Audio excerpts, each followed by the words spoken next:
The great hall of the Galactic Council was filled with noise, 1,000 voices echoing in the vast chamber.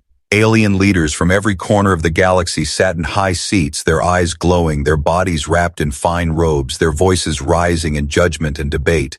And at the very center stood General Zorath, commander of one of the most feared armies in the Empire. His scales glittered under the council lights, his sharp eyes scanned the chamber with pride, and his booming voice silenced the crowd. "Humans," he said with contempt, "are weak creatures, soft and fragile. They are a mistake of nature, a species that should not even exist in a galaxy of power." The words struck like thunder, and many in the chamber laughed. A tall insectoid chancellor clicked its mandibles, adding, "Yes, their bones snap too easily, their skin tears like paper, they cannot even breathe on most worlds without machines." A reptilian lord hissed, "They cling to their tiny blue planet and call themselves survivors, pathetic." The laughter grew louder, bouncing off the golden walls of the hall, but not everyone joined in. A few remained silent, their eyes thoughtful. One old counselor, his voice slow but steady, finally spoke. "You speak of weakness, General Zorath, but have you ever seen them where they live? Have you stepped upon the world they call home?" The general's lips curled, and he laughed, a cold, proud laugh. "What need have I to step onto a mud ball filled with soft creatures? Reports are clear. Their bodies are fragile, their lifespan short, their weapons primitive compared to ours." He lifted his armored hand high and clenched it. "They would break under the weight of a single true war." The old counselor leaned forward, his eyes glowing with mystery. "You know nothing of them. You see their flesh but not their spirit. You see their weakness but not their will. If you believe them fragile, go and witness them yourself." The chamber fell silent, and the challenge hung heavy in the air.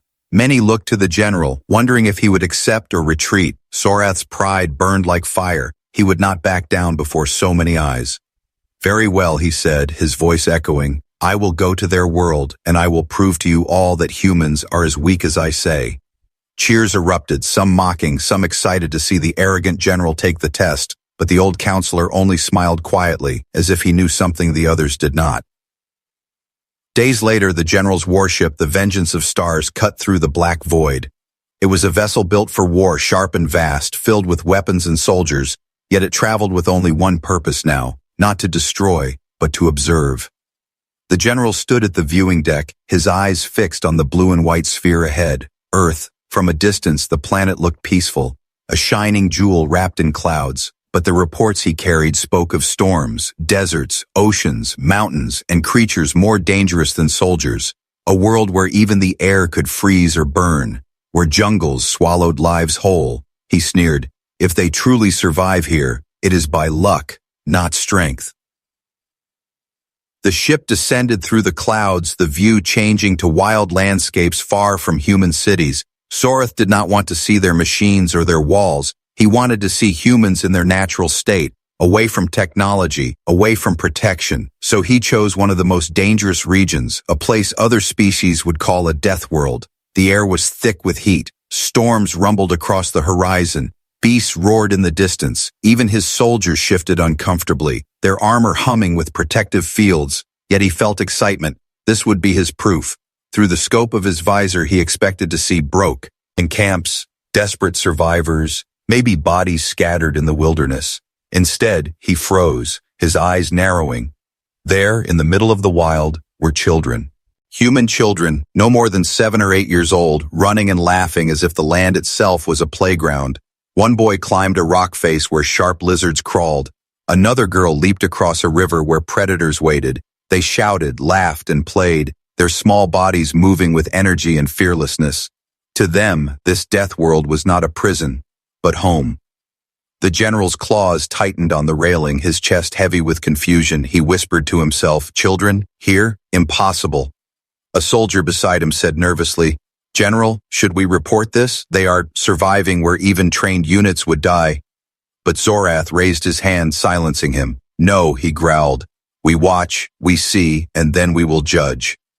The laughter of the children echoed through the air, strong and free. And for the first time in his long career, the alien general felt something he did not expect. Not anger, not pride, not victory, but doubt. The ship's engines hummed as General Sorath's warship hovered in low orbit above Earth. Through the viewing deck, the general stared at the green and brown surface below, his eyes burning with determination. He had expected a weak world, a fragile people clinging to cities and walls. But what he had seen already had shaken him. Children surviving in wild lands where trained alien soldiers would never last. But Zorath was not ready to believe yet. He wanted proof. Something clear, something he could bring back to the council to end their doubts and laughter. If humans were stronger than he claimed, he would see it himself, and if they were weak, he would crush the argument with his own eyes. "Prepare the descent craft," he ordered, his voice sharp and cold. The soldiers obeyed at once, though they exchanged uneasy glances. Many of them had already watched the recordings of the human children on the Deathworld ground, and none could understand what they had seen. Still, no one dared to question the general's command. The descent craft broke through the clouds and entered the thick air of Earth. Thunder rumbled in the distance, lightning split the sky, and winds howled around the craft as if the planet itself wanted to test them. The soldiers shifted nervously, their armor shields flickering in the storm. The craft landed in a valley of wild forests. The trees rose like towers, their roots thick and twisted. Creatures moved in the shadows with glowing eyes, and the air was filled with the sound of predators hunting. Even armored and armed, the alien soldiers felt uneasy. This place smelled of danger, the kind that never sleeps. But before they could even set up scanners, movement appeared in the distance. Through the thick mist, figures emerged, small human figures. Children again, barefoot, laughing, chasing each other through the mud. They carried sticks as if they were swords, their voices echoing with joy. One soldier whispered in disbelief, "They live here without fear, without armor, without protection." Another muttered, "Even our training grounds are not this dangerous, yet they play." Zorath's eyes narrowed, his heart pounding with something he had not felt in centuries. Curiosity mixed with unease, he ordered silently, "Cloak the craft, stay hidden, we watch." The children moved deeper into the valley, and the general followed from the shadows. Every step revealed something stranger, something more powerful. The children did not just survive, they thrived. They climbed trees faster than most alien soldiers could scale training walls. They leapt across streams filled with snapping jaws as if it were a simple game.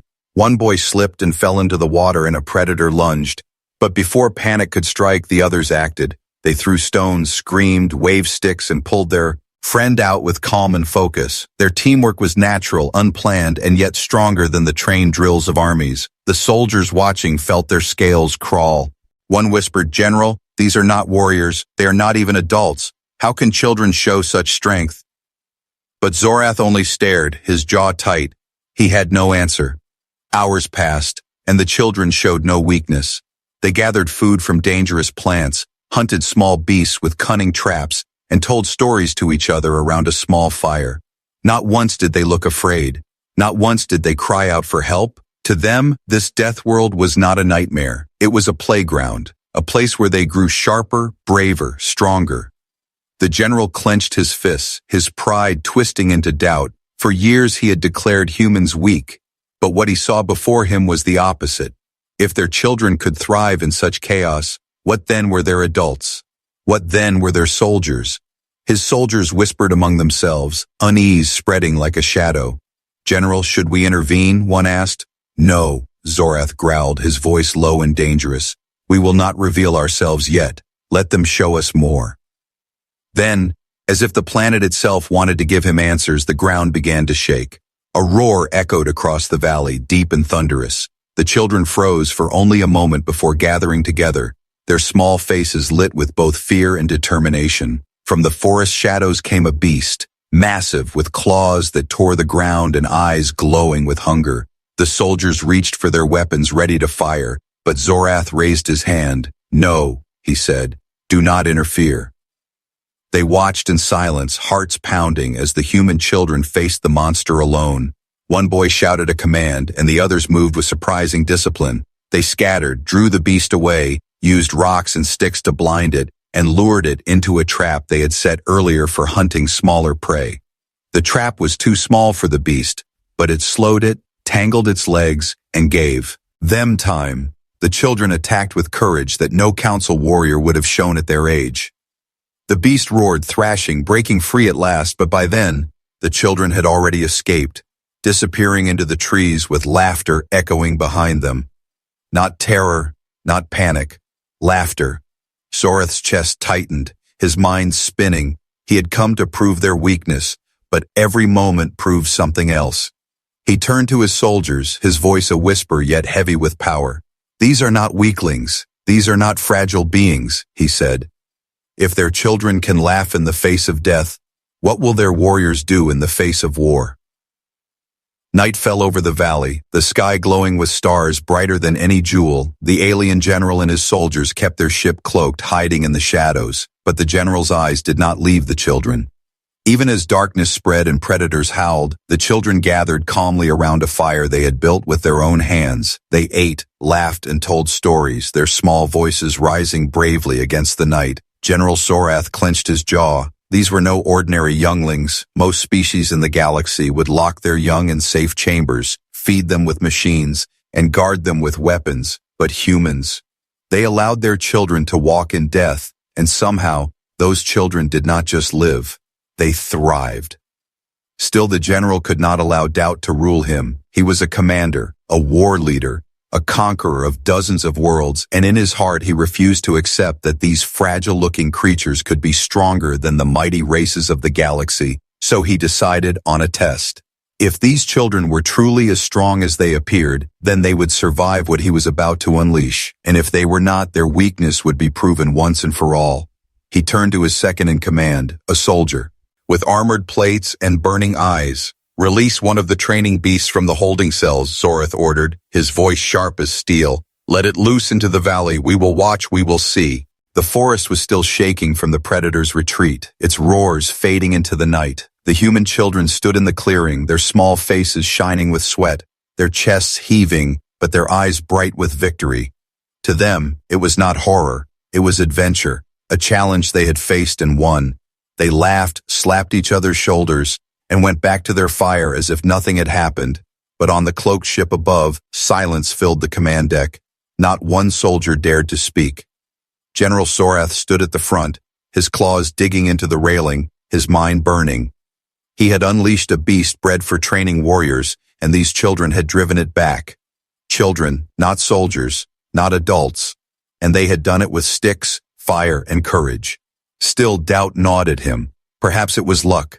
Perhaps the creature had been weaker than he thought. The general could not accept this as final proof. "Not yet, General," his second-in-command whispered. "You saw what they did. They are not like other species." Soreth turned, his voice sharp as blades. "No, not yet. One battle does not prove strength. One night does not prove survival. If humans are truly dangerous, they must endure not just enemies, but fear itself."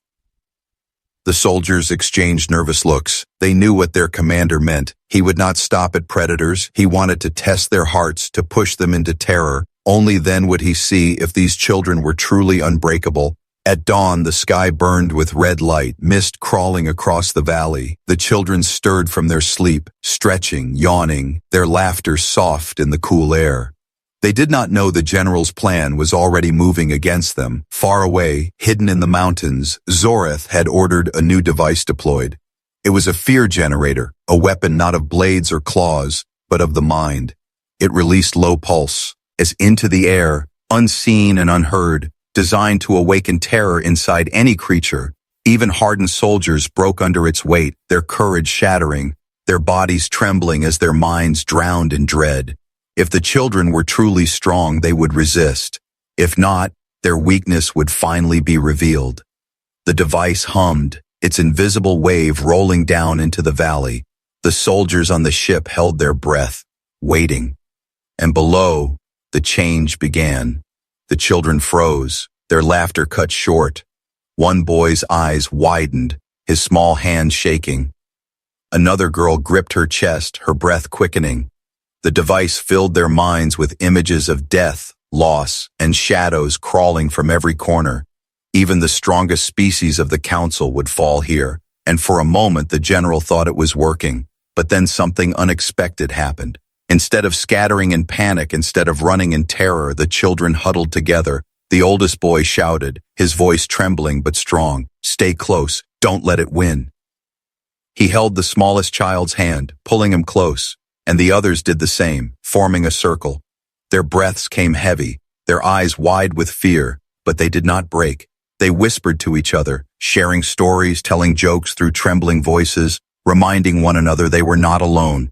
The fear pressed harder, the device pulsing stronger, but the children clung tighter, their circle unbroken. Sorath's soldiers gasped. They should be screaming, collapsing, one muttered. Another whispered, "They fight fear. With each other." The general's eyes narrowed, his chest tightening. He had seen armies scatter under this weapon, elite warriors begging for mercy. But these children, they were still standing. Their bodies shook, tears filled their eyes, but their spirits held. Minutes turned into an hour, the device pushing them to the edge of madness. Yet still the children resisted. Finally, one of the youngest began to laugh, soft at first, then louder. It spread like wildfire through the group, nervous giggles becoming fearless laughter. The fear pulses cracked and weakened against the sound, and when the device finally burned out, the children stood tall, holding hands, smiling through tears. The soldiers on the ship whispered in awe. They defeated fear. With no weapons, no training, only each other. Zorath turned away, his face hidden in shadow. His pride was bleeding, his certainty crumbling. What kind of species gave its children the power to resist what broke warriors? What kind of world raised young who could laugh at fear itself?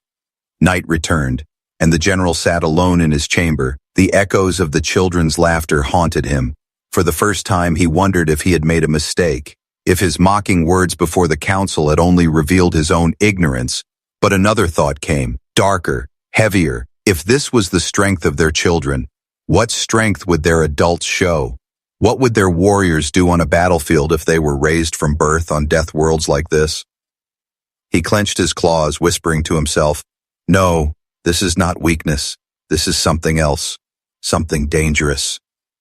And though his pride still burned deep inside him, fear began to grow. The warship floated silent above Earth, its shadow hidden among the clouds. Inside, General Zorath sat alone in the council chamber of his ship, the screens glowing around him. For nights he had watched, tested, and pushed the human children in the valley, and every time they had shattered his expectations. They faced beasts, they faced storms, they faced even fear itself, and each time they rose stronger, laughing in the face of danger. The general's claws tapped against the metal table, his mind racing. He had come to prove humanity weak, but every answer turned against him. Still, he needed more. He needed to understand the secret of these strange beings. How could such fragile flesh hold such strength? "Bring me their records," he commanded. His soldiers obeyed, activating the Galactic archives. Soon, countless files appeared on the screens. Wars, disasters, history, and culture of the human race. Zorath leaned forward, his eyes narrowing. He read of humans who crossed oceans with nothing but wooden ships. He read of explorers who walked through deserts with little water. He read of climbers who scaled mountains where the air itself killed. Every story seemed impossible yet true. Again and again, humans challenged nature itself and refused to bow. The general felt his chest tighten as he scrolled further. Wars, thousands of them. Humans had fought each other with fire, with iron, with machines of destruction. Entire empires had risen and fallen, yet still humanity endured. When their cities burned, they rebuilt. When plagues struck, they survived. When enemies outnumbered them, they fought until the last breath. He whispered to himself, This is not weakness." The more he read, the more unsettled he became. He found records of soldiers who held a line though death was certain, of farmers who fed their people through famine, of children who carried hope through centuries of struggle. Humans had a weapon no council army could ever create, a spirit that refused to break. His soldiers approached cautiously, sensing his silence. General, one said, "We have reviewed their past. They have fought not only beasts and disasters, but themselves, and still they stand." Another added, "Perhaps this is why their young are strong. They are born from a history of struggle." But Zorath said nothing, his eyes still fixed on the records. He saw images of human faces, old, young, men, women, warriors, and dreamers. And in every face he saw the same fire, a fire that no weapon, no fear, no empire could extinguish. Later that night, Zorath returned to the viewing deck. The ship hovered above the same valley where the children still slept, their fire glowing faintly. The general stood in silence, staring down at them. He thought of the council chamber where he had mocked humanity, calling them weak. He thought of the laughter of his fellow lords, and he realized something terrifying. It was not humans who were blind, it was them, the council, the empire, himself. The truth was simple, yet devastating. Humans were not weak. They were dangerous in a way the galaxy had never understood, not because of claws, not because of weapons, but because of their will. And yet the general could not stop. He needed one final test, one final truth to carry back to the council. He turned to his second-in-command, his voice low. "Prepare a confrontation," he said. "I will face them myself." The soldier's eyes widened. "General, with respect, they are only children." Zorath shook his head slowly, his voice heavy. "No, they are more than that, and if children can stand against fear, then I must see what they do when the enemy is no longer shadow, but flesh and blood." The next day the children woke to find the forest strangely quiet. No birds sang, no predators moved, the air was still. And then, from the trees, a figure stepped forward. The alien general, tall, armored, his eyes glowing with authority. The children froze, staring at him. They had faced beasts and storms, but never something like this. The oldest boy stepped forward, holding nothing but a stick, his jaw set. "Who are you?" he demanded. Zorath looked down at him, his voice deep. "I am a warrior of the stars. I am the enemy you have never faced." He spread his arms, his shadow falling across them. "Show me your spirit." The children exchanged nervous glances, but none ran. They formed their circle again, standing shoulder to shoulder, no weapons, no armor, no training, but unity, sisam, orage, and fire in their young eyes. And for the first time in his life, General Zorath felt his own breath catch, not from anger, not from pride, but from something far more dangerous, respect. That night, when he returned to his ship, the general did not speak. His soldiers waited, watching him with unease. Finally, he said in a low whisper, "If their children stand unbroken against me, then what will their warriors do when the galaxy turns against them?" The warship's engines rumbled as it broke through the clouds, leaving the earth behind. General Zorath stood at the command deck, his claws gripping the railing, his eyes staring into the stars. He had tested the human children with beasts, with fear, even with his own presence, and every time, they had faced him with courage no other species had shown. Now he returned to the Galactic Council. But this time his steps were heavier, not with pride, but with the weight of truth. The council chamber was vast as always, filled with alien lords draped in silks, armored rulers, and glowing monarchs of ancient worlds. They whispered and laughed as he entered, remembering his mocking words from before. They expected a report of weakness, of fragile humans crying and failing. Instead, Zorath's face was stone, his eyes hard, his silence unsettling the room. At last, the High Chancellor spoke, his insectoid mandibles clicking. "General Zorath, you have returned from the human world. Speak now. Tell us of their fragility. Tell us of their defeat." The general's voice cut through the hall like a blade. "They are not fragile," he said slowly, each word sharp. "They are not weak, and they are not what you believe them to be." The chamber fell silent, the laughter vanishing. Counselors shifted uncomfortably, some frowning, some sneering. "What do you mean?" demanded a reptilian lord, his tail lashing. "They are soft creatures, made of weak flesh, nothing more." Zorath slammed his armored fist against the golden table, the sound booming. "You are blind," he roared, his voice shaking the walls. "You look at their bodies and see weakness, but I looked at their children and saw more strength than any of your soldiers." Murmurs filled the chamber, shock spreading. "Children?" one counselor hissed. "You speak of children?" "Yes," Zorath shouted, his eyes blazing. "I watched them climb cliffs sharper than your training grounds, swim rivers filled with death, fight beasts bred for war, and win." He leaned forward, his teeth bared. "I unleashed fear upon them. A weapon that shatters armies, and they resisted together until fear itself fled from their laughter. Gasps echoed, disbelief spreading, but Zorath pressed on, his voice rising with every word. If their children can do this, if their young can face what would break your best warriors, then what will their adults do? What will their armies do? What will their kind become when united? The chamber shook with outrage, lords rising to their feet, shouting, "Impossible! You exaggerate. They are still weaklings, nothing more." But the old counselor who had once challenged Zorath sat silent, a faint smile on his lips. He knew the truth already, and now the general had confirmed it. The High Chancellor slammed his staff against the floor, silencing the uproar. "General Zorath," he said coldly, "you speak of miracles and madness, but words are not proof. Show us evidence or admit your defeat." At his command, Zorath signaled his soldiers. The screens above the chamber lit up, showing the recordings.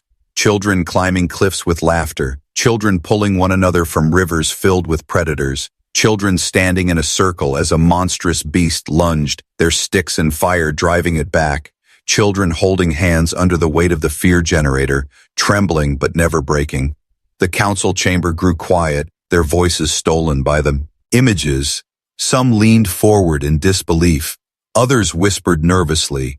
Even the reptilian lord who had mocked humans earlier now stared in silence, his eyes unblinking. When the recordings ended, Zorath spoke again, his voice low but filled with power. "You call them fragile because you only see skin and bone, but strength is not in flesh, strength is in spirit, and humanity's spirit is unbreakable." He turned slowly, letting his eyes sweep across the chamber. "You laugh at them now, but when their warriors rise, you will not laugh. You will tremble." The silence was broken by nervous voices. "This is dangerous," muttered one counselor. "They cannot be allowed to grow unchecked," whispered another. Already seeds of fear spread through the chamber. They had once mocked humanity, but now, deep inside, they began to dread them. The High Chancellor leaned back, his voice tight. "And what do you propose, General? Do we crush them now before they rise? Or do you suggest we bow to their kind?" Zorath's eyes burned as he stood tall. "I suggest you open your eyes," he growled. "Humanity is not to be crushed, they are to be respected.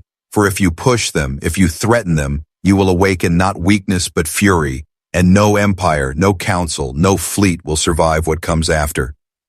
The old counselor finally spoke, his voice calm yet strong.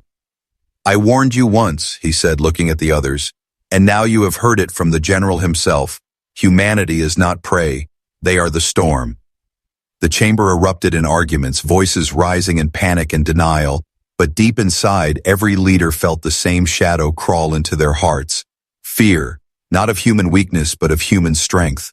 As the meeting ended, Zorath walked out of the hall, his steps echoing through the golden corridors. His pride had once led him to mock humanity, but now he carried something heavier than pride: truth.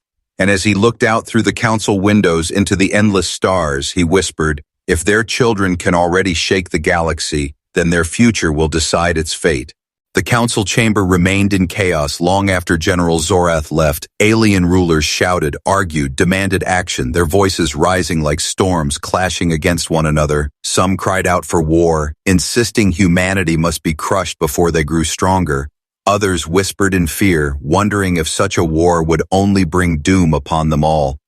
But the old counselor, the one who had warned them before, sat in silence, his eyes glowing with quiet certainty. He knew what the others refused to admit. The galaxy had already changed, the moment humans were seen for what they truly were. General Zorath walked alone through the golden corridors of the council halls. His reflection glimmered in the polished walls, but the eyes staring back at him were not the same as before. Once they had burned with pride, now they carried something heavier, respect, and something even he dared not name: fear. He stepped into his ship once more, and his soldiers rose in silence. They had seen what he had seen. They too had watched children of flesh and bone laugh in the face of monsters and fear, and none of them would ever forget it. "General," his second-in-command said carefully, "what will happen now? The council will not stay silent. They will act one way or another." Zorath's eyes hardened. "They can act," he said coldly. "But whatever they do, humanity will endure. They always endure." The warship lifted from the council's docks and vanished into the stars. But even as it traveled, whispers spread across the galaxy. The recordings of the human children leaked, copied, and passed from world to world. On desert planets, reptilian soldiers watched the footage with wide eyes. On icy moons, insectoid rulers replayed the laughter of children under the fear weapon. On stations orbiting dying suns, merchants and miners whispered, if this is what their children can do, what of what of their future? Fear spread faster than fire, and with it came respect, a respect laced with dread. Back on Earth, the children in the valley continued their games, unaware that the galaxy now spoke their names in fear and awe. They climbed, they hunted, they laughed under the wide sky. To them, it was just another day on their wild and dangerous world. But beyond the stars, rulers of empires debated how to deal with the storm that was coming. Weeks later, the council gathered once more. This time, the chamber was not filled with laughter. It was filled with silence, heavy and uneasy. The High Chancellor stood, his voice slower than before. Humanity has been underestimated, he admitted. But what shall we do? Do we strike now, or do we wait? The old counselor rose, his voice calm but strong.